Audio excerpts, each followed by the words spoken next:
देखो, सबसे मुख्य बात तो ये है, आप देख रहे हैं सभी पत्रकार बंधुओं के लिए बहुत बहुत आभार, बहुत बहुत धन्यवाद आप लोगों के लिए कि आए दिन महंगाई बढ़ती चली जा रही है। आप देख रहे हैं 2014 के बाद में डीजल, पेट्रोल, गैस पे कितनी महंगाई आसमान छू रही है महंगाई।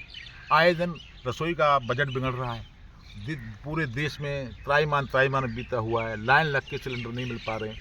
तो इस इधर तो सरकारें क्या है, केंद्र सरकार, राज्य सरकार महंगाई बढ़ा रही है। दूसरी ओर जो हमारे किसान का वास्तव में साल भर मेहनत करता है किसान, अपनी जो इसको फसल को उगाने में, बुवाई में, जुताई में, इसका उचित मूल्य नहीं मिल पाता है। समय पे सरकार ने निर्धारित करके एमएसपी पर सरकार टाइम से खरीद नहीं करती है, और खरीद नहीं करती, किसान को नुकसान होता है, तो उसका वाजिब मूल्य नहीं मिल पाता है। आए दिन आप देख रहे हैं आड़तों पे ये माल जो हमारा जा रहा है, किसानों का मजबूरी में ले जाना पड़ रहा है। मिट्टी के भाव लेते हैं, बोली लगाते हैं। भाई, माल हमने पैदा किया है और हम अपनी माल का उचित मूल्य नहीं ले पा रहे हैं, तो क्या फ़ायदा है सरकारों का। तो किसान को उचित मूल्य तो मिलना चाहिए समय से। साहब, कितना खर्चा होता है, आए दिन महंगाई बढ़ रही है। आप देख रहे हैं जब किसान को ज़रूरत पड़ती है, बुवाई के टाइम पर किसान के लिए खाद नहीं मिलता है, बीज नहीं मिलता है, लाइनें लगानी पड़ती हैं, वो भी ब्लैक में मिलता है। साहब, ये सरकारें क्या कर रही हैं। मैं तो इन सरकारों से ये कहना चाहूँगा, अगर देश को विकास करना है तो किसानों को हमें जो सुविधाएँ देनी है एमएसपी रेट पर, और जितनी भी हमारी जो उचित मूल्य है, वो वास्तव में उत्पादन हमारे किसान का जितना लागत लगता है उसका उचित मूल्य नहीं मिलेगा जब तक हमारा किसान आबाद नहीं होगा। हम तो यही सरकारों से कहना चाहेंगे, किसान की समय पर खरीद शुरू की जाए, गेहूं की, सरसों की।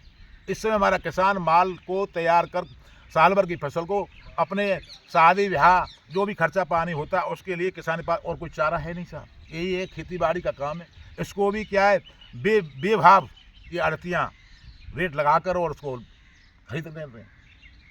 अच्छा, एक चीज़ है, अगर एमएसपी लागू नहीं होती तो एक छूट किसान को दे दी जाए, क्योंकि किसान की फसल है, तो कम से कम किसान को उसका हक होना चाहिए। भैया, वो जो फिक्स रेट करेगा उस रेट में उसकी फसल बिकनी चाहिए। बोई लगाने का अधिकार आड़तिया को, किसान को होना चाहिए।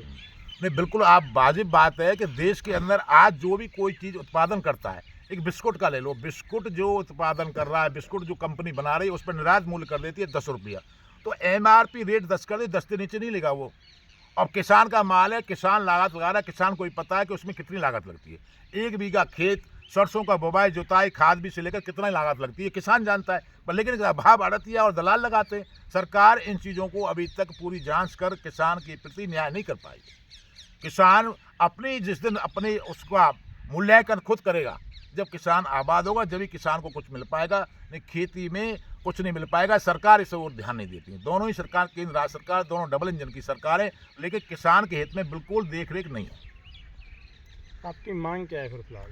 हमारी सबसे बड़ी मांग है कि किसानों का जो इस समय जो हमारी फसल तैयार होकर आ रही है उसको उचित मूल्य पर, मतलब अपनी एमएसपी रेट है ना, उस पर खरीद शुरू की जाए। सरकारी जो उचित मूल्य है उस पर खरीद की जाए किसान की।